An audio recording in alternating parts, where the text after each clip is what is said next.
Halo Halo, teman-teman, selamat datang kembali di Ruang Ngobrol. kembali lagi di Ruang Ngobrol Hmm. ya. Masih sama saya Daris, Saya sama Mas Jojo. Jojo. Nah, konten kali ini seperti biasa, Hmm. kalau sama Mas Jojo itu kadang kita bahas film Indonesia yang ya tidak populer ya. Ya, ada yang populer juga, tapi ada yang tidak populer Nah, juga. yang tidak populer. Nah, Nah. kemarin tuh Mas Jojo ayo kita nonton maksa, setengah maksa. Iya, Nonton, terlalu bersemangat teman-teman. nonton ayo tanggal 24 ya. Tanggal Iya, 24 tanggal tuh 24. rilis film namanya Pesantren. Iya, film Gimana film boleh pesantren. boleh diceritain dulu sih Nah. film Pesantren tuh latar belakangnya ini ngapain filmnya Oke, terus kenapa kok kamu tuh pengen banget loh bahas film ini? Oke, film kayak tadi Daris bilang ya, kita biasa nge-review film-film Indonesia, Judulnya bener-bener pesantren ya. review film-film Indonesia, tapi perlu diluruskan yang pertama bahwa film Pesantren ini bukan film fiksi ya. Bukan, ini Bukan, dokumenter film ya. dokumenter, dan aku pikir ini pertama kalinya loh kita mereview film dokumenter di Ruang Ngobrol. Bener. Bener ya. Jadi ya itu tadi ya, film Pesantren itu bukan film fiksi, dia film dokumenter. Jadi review ini tuh akan lebih banyak memberikan sudut pandang pribadi ya terhadap film ini. Karena tidak ada cerita yang bisa diceritakan. Oh, oke, right. Sebentar, aku buka informasinya dulu teman-teman soal nama pesantrennya. Oke, film ini adalah film dokumenter karya saudaranya Salahuddin Siregar yang berlatar di Pondok Pesantren Kebon Jambu Al Islami di Cirebon.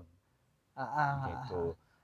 Kalau filmnya soal apa, nanti itu akan kita bahas lebih panjang teman-teman. Tapi intinya adalah film ini yang membuatku rodok agak cukup bersemangat. Aku tuh gak ngerti kalau film ini dokumenter awalnya. Oh, oke. Aku cukup yang gue inget itu pesantrennya Livi Zeng. Wah, beda lagi. Yang gue inget. Iya. Kenapa aku cukup bersemangat membahas film ini dan kenapa sama Daris? Karena pertama aku secara personal punya kedekatan batin dan fisik terhadap pesantren, karena kampung halamanku di Tarakan, Kalimantan Utara sana, di depannya itu ada pondok pesantren yang diasuh oleh seorang kiai lulusan Gontor. Gitu. Jadi itu yang membuatku kemudian kayak aku pengen sih membahas film dokumenter ini biar orang tahu kira-kira zaman sekarang ini dunia pesantren itu seperti apa sih. Apalagi kan sekarang bisa dibilang bahwa pesantren itu kan secara movement itu kan bisa dibilang sangat tradisional dibanding dengan sekolah-sekolah Islam lain yang cenderung modern. Dan kemudian kenapa semangatnya membahas sama Daris, karena dari sini teman-teman, kalau aku itu dibanding Daris ya, aku itu seorang observer, tetangganya pesantren. Kayak gitu. Aku mungkin kenal dengan kiainya, pengasuhnya, bisa cukup lama lah bertahun-tahun mengamati interaksi mereka, gimana mereka belajar, gimana hidupnya seperti apa. Tapi dari sini adalah seorang insider. Iya, aku tuh pernah mondok di dua tipe pondok ya. Pondok kampung juga pernah. Terus itu zaman pondok Ramadan dulu, zaman aku SMP itu aku dipondokin 1 bulan di pondok kampung. Nah, habis itu ketika SMA itu aku mondok di pondok Muhammadiyah. Aku orang Muhammadiyah kan. Nah, keluarga aku sendiri juga punya pondok pesantren di bawah naungan Aisyah. Jadi sudut pandangku melihat film pesantren ini, kemudian pas aku nonton ya, aku kan nonton tanpa ekspektasi ya, ini nggak ngerti, nggak nge-search, nggak ngerti ini film apa, ya pokoknya Jojo nyuruh nonton, tak tonton aja lah gitu.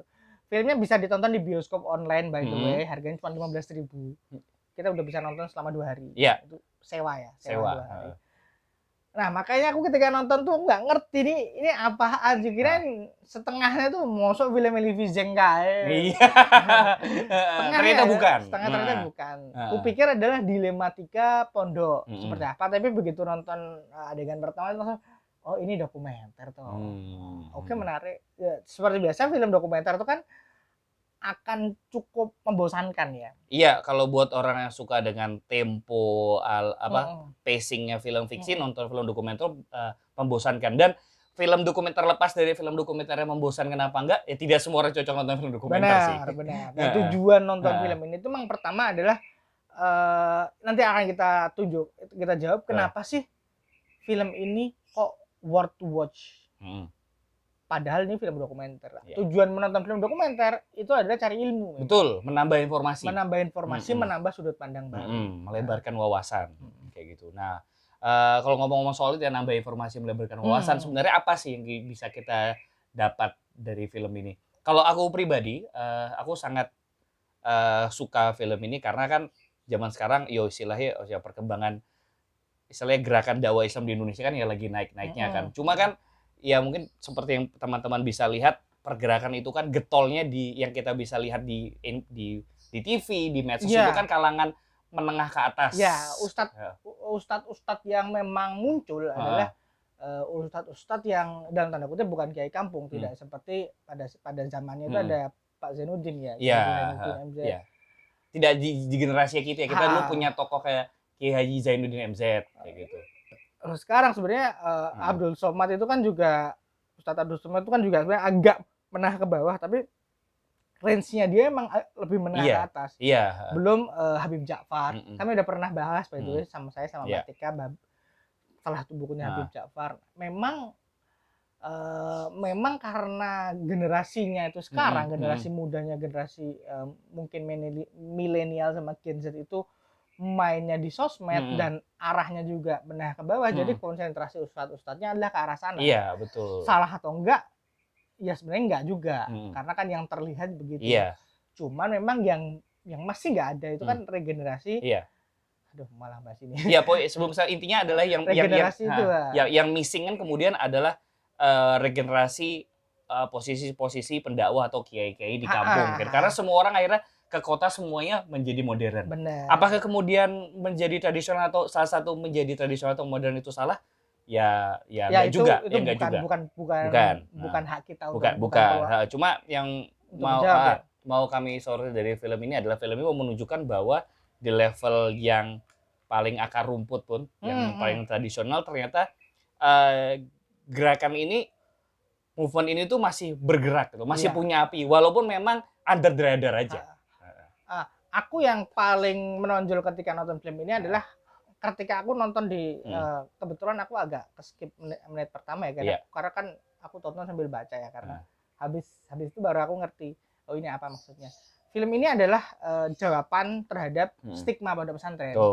Pondok pesantren itu kan punya stigma yang buruk ya, berbagai macam pemberitaan kiai-kiai cabul, terus baru kumuh, terus habis itu dicitrakan kalau sering ya ini entah siapa yang upload ya, setiap tahun itu video kiai pengurus pondok menghancurkan HP itu selalu diupload. Dan komentarnya itu kan selalu begitu ya. Nah, jadi kan memang ada citra bahwa pondok pesantren itu pertama kuno, kedua tidak ramah anak, ketiga kalau nggak bejo kamu bisa dicabuli. Nah, film ini mencoba dokumenter ini mencoba untuk membawa kita melihat seperti apa sih suasana pondok sebenarnya. Nah, karena saya pernah mondok, saya bisa bilang bahwa 80-90% apa yang disampaikan valid.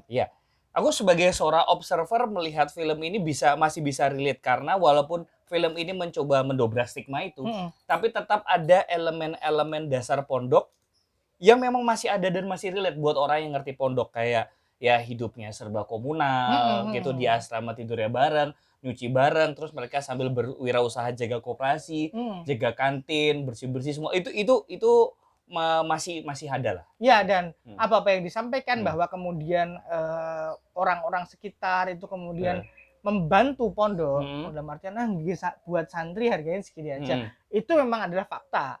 Bahwa di pondok-pondok kampung, kenapa yang dipilih kemudian adalah pondok, saya nggak enak ngomongnya, tapi pondok kampung. Tapi ini adalah di Cirebon. Cirebon itu kan kota kecil ya, tidak bisa dibilang besar ya.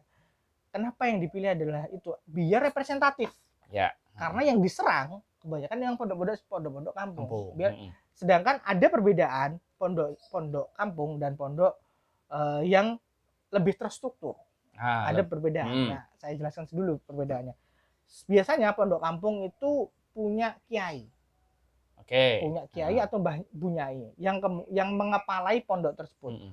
Pondok kampung secara umum, dari tadi aku ngomong pondok kampung, semoga tidak jadi stigma negatif lagi ya. Pondok kampung ini kenapa kita menggunakan terminologi pondok kampung, karena memang kenyataannya mereka berada di level salah itu. Sih, aku akan coba jadi pondok keluarga.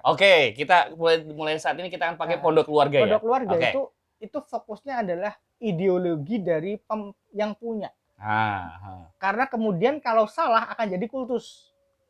Karena benar-benar bunyai paknya itu dihargai banget. Nah, di film pesantren ini kebetulan direkturnya itu adalah Bunyai. Dan film ini yang secara menarik ternyata memberikan nuansa feminisme. Akan kita bahas nanti. Nah, perbedaannya dengan pondok-pondok yang berada di bawah yayasan, kayak kalau di Jogja itu ada mualimin. Nah, itu apa namanya, mereka biasanya terstruktur, atau Muhammadiyah Boarding School MBS ya. Itu biasanya terstruktur. Direkturnya siapa nanti bisa diganti. Ya, dan di atasnya ada yayasan. Dan di atasnya ada Muhammadiyah yayasan. Nah, tidak cuma ini, tapi ada PKS juga punya pondok-pondok. Biasanya PKS itu Darul apa gitu namanya, PKS itu. Mereka fokusnya adalah agenda yayasan. Nah, kalau Muhammadiyah jelas agendanya apa. Nah, PKS juga jelas agendanya apa. Nah, makanya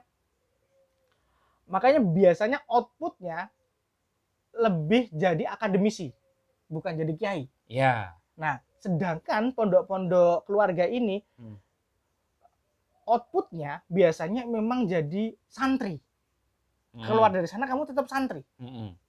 Karena kamu diajari bagaimana kamu bersikap kepada bersikap kepada Bu Nyai, Pak Nyai. Kemudian setelah sampai level tertentu kamu diajari untuk membimbing adik-adikmu.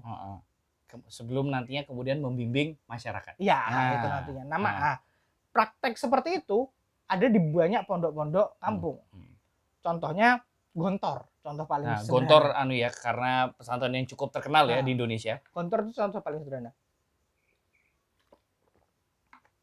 Kita bilang dulu. Iya, sangat bersemangat sekali dari. Karena emang aku cukup jago. Iya. Gontor itu setelah lulus kamu diwajibkan mengabdi 2 tahun di pondok pilihan, pondok yang terafiliasi sama Gontor, atau punya hubungan kedekatan sama Gontor. Biasanya yang punya itu dulu santri Gontor, dan itu seluruh Indonesia, itu wajib 2 tahun. Saudaraku ada yang kuliah di Gontor, kuliah sih, ada yang mondok di Gontor, dia ditugaskan ke Kendari habis lulus. Sulawesi ya? Padahal rumahnya Bogor. Wah, Bogor di mana, Gontor di mana, ngabdinya di mana? Makanya itu kan menarik ya, bahwa butuh pondok itu punya kesadaran untuk pondok pesantren itu punya kesadaran untuk mendidik masyarakat. Nah, di film ini juga ditunjukkan bahwa bagaimana pondok pesantren itu mengirimkan santri-santrinya untuk menyiapkan dan mengirimkan santri-santrinya untuk masuk ke kampung ngajari anak-anak ngaji. Dan itu disambut baik dengan para Pak RT, Pak RW-nya. Karena emang mereka butuh. Nggak ada tapi. Posisi itu kosong. Nah, di Muhammadiyah yang aku bisa bicarakan adalah Muhammadiyah ya, karena aku memang berkecimpung di Muhammadiyah dulu. Adik-adikku masih di sana. Ada yang namanya Balik Hijrah. Apa itu? Bisa dijelaskan mungkin? Sama, konsepnya sama. Jadi ketika Ramadan itu diturunkan ke desa-desa, ada yang ke Gunung Kidul, ada yang kalau di Jogja ya. Nah, untuk itu tujuannya adalah mendidik masyarakat. Karena masyarakat memang harus diakui ya itu, ketiadaan kiai-kiai kampung membuat mereka itu jadi agak jauh sama agama. Minimal ngajar aja nggak bisa. Nah, di pondok ini juga dibilang fenomenanya adalah dulu orang masuk pondok semuanya bisa Iqra. Sekarang 70% kita harus ngajari Iqra. Ada perubahan paradigma soal memandang soal pondok lah ya.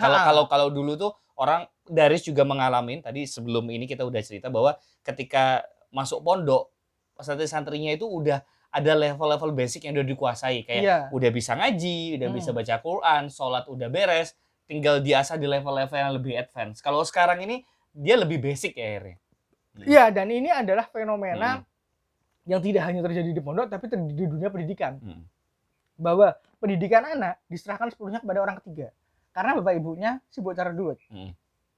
Ini fenomena. Fenomena zaman. Nah, makanya di pondok juga begitu. Yang awalnya anak dipondokkan karena dia udah selesai TPA, dia udah bisa ngaji, tapi agar anak ini punya pemahaman agama lebih baik, dia dipondokkan. Tapi kemudian sekarang karena aku tidak bisa mendidik anakku menjadi baik, aku pondokkan. Nah itu makanya kan tugas pondok pesantren akhirnya jadi membengkak. Bukan, ya ini adalah fenomena yang zaman di pondok ini, di pondok Kebon Jambu ya. Di pondok ini mereka menyadari itu dan berusaha beradaptasi dengan itu. Karena kita nggak bisa nyalahin anaknya. kita nggak bisa nyalahin orang tuanya. Ya, emang fenomena zaman aja, dan ini adalah respon pondok pesantren terhadap itu. Jadi mereka menyesuaikan kurikulumnya untuk mengakomodir santri-santri yang memang tidak bisa. Ya. Itu. Nah, yang menarik hal kedua adalah saya sangat tidak menyangka bahwa film pondok itu identik dengan kiai. Pondok itu identik dengan patriarki. Biasanya. Tapi ada pondok-pondok yang memang punya pandangan yang berbeda. Nah, pondok Kebun Jambu ini termasuk salah satu yang memandang bahwa wanita itu harus dihargai. Iya. Emansipasi wanita itu adalah hal yang sangat penting. Dan gimana yang membahasakan Riz ya? Aku sambil berpikir pembahasannya teman-teman ya. Di film itu kan dia juga menunjukkan kan latar belakang pola didik di internal pesantren itu sendiri, kenapa kemudian perempuan itu bisa mendapatkan istilahnya posisi yang tinggi kayak gitu. Ya dia ngomongin fitrahnya perempuan dan laki-laki, dan aku lupa salah satu kiainya laki-laki juga ngajarin kan, dia ngajarin bahwa ya terlepas bahwa di agama Islam perempuan dan laki-laki seperti ini, tapi kan kapasitas memimpin, kapasitas untuk cerdas jadi pintar tiap orang beda-beda, laki-laki dan perempuan kan beda-beda. Kalau memang ternyata memang perempuannya capable, why not? Nah, kayak gitu. Makanya di sini adalah Bunyainya, direkturnya itu adalah Bunyai. Makanya pondok ini punya warnanya Bunyainya. Itulah yang kemudian sering disorot karena memang penting. Karena zaman pondok itu tidak identik dengan maskulinisme. Ini pondok campur ya, pondok putra sama putri. Tentu disekat, tentu ada hiburan-hiburannya, kemudian walaupun ada campur ada sekat, tetap kaidah-kaidah pondoknya itu dipertahankan luar biasa kan. Nah, yang kemudian menarik adalah salah satunya adalah bagaimana pondok ini memandang feminisme. Tidak secara gamblang bilang begitu, tapi ditunjukkan bahwa perempuan kalian itu tidak boleh berdiam saja.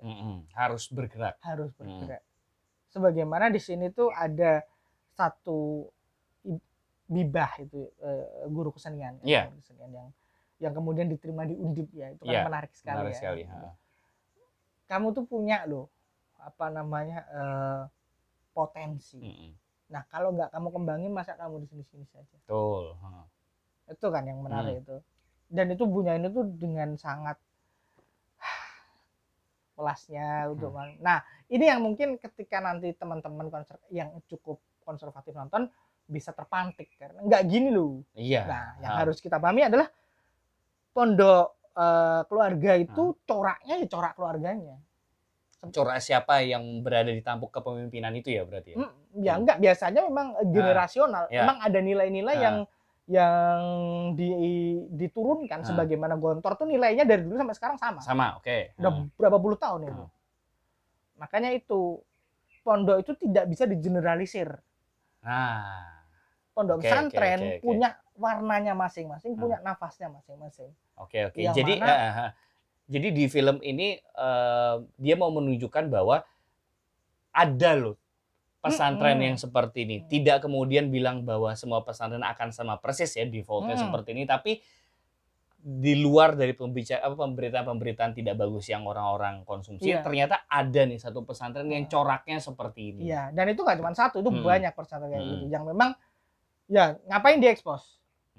Tidak membawa berita, tidak clickbait, itu loh. Kan ngomongin berita kan kita udah levelnya tinggi lagi ya, naik lagi ya. Kita udah berbicara berbeda ya. Nah, memang pondok itu berbeda-beda tergantung kalau aku yang pernah pondok itu pondok tahfidzul Quran, pondok hafalan Quran. Walaupun aku nggak hafal Quran, ini output yang gagal saya. Output yang gagal saya itu. Nah, ada lagi pondok yang fokusnya baca kitab kuning. Itu beda lagi penekanan pendidikannya. Aku familiar karena aku punya teman-teman yang memang cukup jago membaca kitab-kitab seperti itu. Ada yang cukup all-rounder seperti Gontor. Jadi mereka kayak ya pokoknya kamu keluar dari sini kamu akan jadi santri yang baik. Atau bisa jadi kiai yang baik. Dengan berbagai macam bidang keilmuan, tapi fokusnya biasanya Gontor itu adalah bahasa. Jadi kamu keluar dari Gontor bahasa Inggrismu jago, bahasa Arab jago. Itu ya. Enggak jadi. Oke, Ada oke. aku mau Ya, ngejok, ya, oke, oke. mau ngejok tapi ini bahaya nggak jadi. Iya, iya, iya. Sama apa ya? Satu stigma lagi yang coba dilepaskan coba dilepaskan ya dari film pesantren ini adalah dalam bentuk pengekspresian berkesenian para santrinya ya maupun cewek dan cowok itu tuh tidak kemudian melulu dengan hal-hal yang sifatnya tradisional kayak main rebana, main kasidahan itu enggak. Ternyata di film ini menunjukkan bahwa kamu berkesenian ngikuti zaman juga boleh. Boleh. Salah satunya kayak yang tadi ada yang main angklung dan ternyata ada stand up juga. Yang mana sebenarnya secara teknis stand up dengan ceramah ala pesantren itu kan sama aja. Habib Ja'far itu kan separohnya stand up. Kayak gitu. Yang mana sebenarnya cocok dengan perpaduan yang bagus sekali. Perpaduan yang bagus sekali. Tapi ya kemudian aku paham ketika nanti akan ada aksi-aksi nggak gitu, nggak boleh kayak gitu. Jadi kesakralan pondok itu jadi dipertaruhkan. Akan ada yang bilang gitu, tapi ya udah. Ya kita nggak bisa memaksa orang yang kontra untuk pro kan. Kita kan cuma ngasih sudut pandang kenapa jadi seperti itu.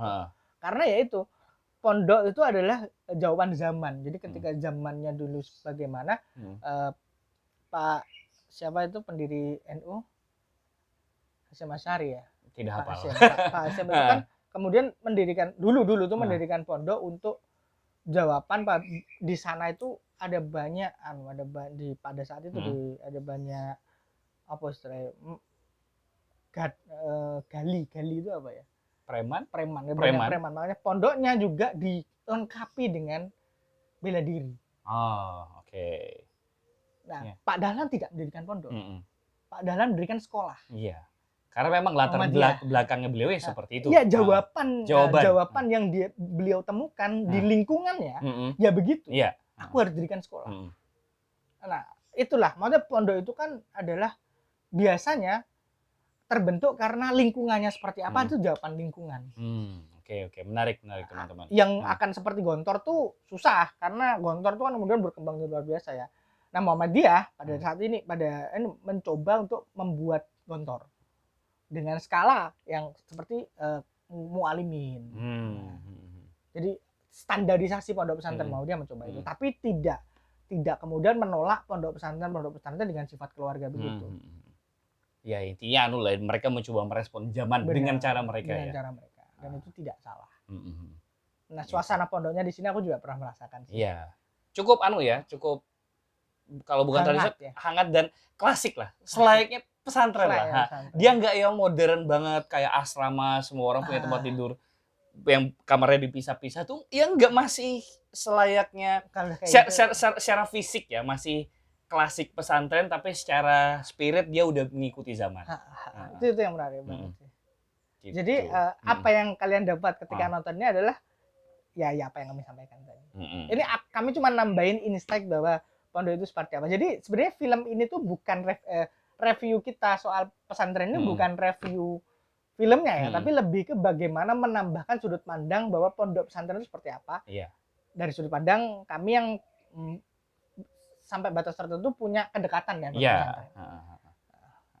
Ya dan sekaligus gimana ya ngomongin semangat pesantren terhadap semangat zamannya juga. Benar, semangat pesantren itu yang harus kita dukung sebagai orang, khususnya sebagai orang muslim ya. Karena ya gimana backbone-nya zaman tuh ya nanti pondok. Backbone-nya zamannya. Kalau tidak ada pondok pesantren ya siapa yang akan mencetak insan-insan yang dalam tanda kutip berakhlak. Iya. Dan istilahnya kalau buatku pribadi ya Riz, dan buat teman-teman, insan-insan yang mau bergerak di level akar rumput lah paling bawah. Dan yang mana kan itu juga dibuktikan ya lewat film ini bahwa zaman sekarang makin langka, di mana di kampung yang disoroti di situ mereka bilang ya nyari ustadz kayak kalian itu tuh susah kayak gitu loh. Karena emang biasanya kemudian keluar kota. Iya, itu juga membuktikan fenomena bahwa terlepas dari pergerakan di level medsos menengah ke atas itu kencang, ternyata di level-level bawah ini udah mulai kelepasan, udah mulai terlewat. Ya, itu yang menjadi PR teman-teman yang bergerak di bidang pondok pesantren, PR bersamanya. Iya. Dan menyenangkan lah melihatnya bahwa mereka punya semangat yang mengikuti zaman, tapi secara outputnya itu juga masih berada di level yang bawah. Film ini penting untuk ditonton teman-teman yang punya stigma jelek terhadap pondok. Apalagi pemberitaan pondok di Jombang kemarin tuh kan. Jombang atau apa ya yang putra mahkotanya kemudian mencabuli banyak santriwati itu kan. Nah ini lalu ada pondok yang kayak gitu dan ini tuh adalah contoh aja bahwa pondok seperti ini tuh banyak juga. Hanya tidak tersorot saja ya. Agak sedikit perici lagi ya bahwa kemudian salah satu godaan itu kan tahta ya. Iya. Salah satu godaan tahta. Ketika pondokmu menjadi besar sebagaimana pondok di Jombang itu, nah itu kan tahta yang kalau tidak bisa mendidik putra mahkotanya ya kemudian dia akan jadi abusif. Iya, power abuse ya. Itu semakin besar sebuah pondok, godaan yang dialami petinggi-petingginya juga semakin besar. Sebagai Gontor itu kan kemarin juga kena kasus itu kan. Oh iya. Kasus. Tapi itu kan soal kelalaian administratif aja. Kelalaian bagaimana bisa ada baling di sana. Iya. Itu bukan seperti itu yang Jombang itu kan serem banget ya. Dan ada beberapa pondok yang diberitakan pencabulan itu. Makanya ini adalah alternatif untuk melihat lebih dekat pondok pesantren yang ada di level seperti itu. Walaupun ngomongin pondok kampung gede banget loh ini. Ya kampung ini sekali lagi kami menekankan kampung ini bukan berarti kampungan ya teman-teman. Kampung ini karena memang secara harfiah tempatnya di kampung kayak gitu. Itu besar banget loh pondoknya. Besar banget pondoknya. Tapi memang ya pondok-pondok itu kan banyak gitu ya Riz ya. Di kampung tapi ya gede. Lahannya gede kayak gitu tuh banyak sebenarnya dan kita familiar lah dengan hal-hal seperti itu. Oke, itu aja kali ya. Teman-teman, filmnya sekali lagi bisa ditonton di bioskop online. Harganya juga murah. Harganya 15.000 udah dapat bukan dapat minuman. 15.000 itu bekerja sama dengan kalau aku tidak salah rumah sedekah. Jadi memang sebagian emang untuk kepentingan. Jadi film ini benar-benar dibikin untuk dakwah. Oke. Oke, itu aja. Ya, itu dulu teman-teman. Jangan lupa like, share, dan subscribe. Kalau mau ngobrol-ngobrol langsung aja ke kolom komentar. Sampai ketemu. Sampai ketemu.